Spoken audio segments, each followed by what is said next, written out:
জেলখানার ভয় নাই, মরণের কোনো ভয় নাই। মুমিন যদি তুমি আল্লাহর পথে চলো, মরলেও জান্নাত, বাঁচলেও তোমার শান্তি। জেলখানায় গেল শান্তি, কোনো চিন্তা নাই। ওরে আল্লাহর বান্দা, আল্লাহর মোহব্বত নিয়ে সামনে আগাও। ইব্রাহিমের মতো তো আগুনে তোমাকে ফালায় নাই, তবে এই শুকর আদায় যদি না করো, বার্মার মতো পরিণতি হতে পারে, অপেক্ষায় থাকো। আর যদি মনে করো না না না, তাহলে সোচ্চার হয়ে যাও।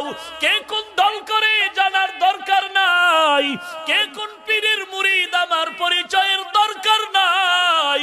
আমি মুসলমান, আমি জান্নাত চাই, জাহান্নাম থেকে বাঁচতে চাই। এই পথে যদি কেউ বাধা দেয়, আমার দল নাই, কোনো তরিকার ভেদাভেদ নাই। আমরা আল্লাহর গোলাম, এক নবীর উম্মত, মুসলমান, এক জায়গায় বসে কোনো দল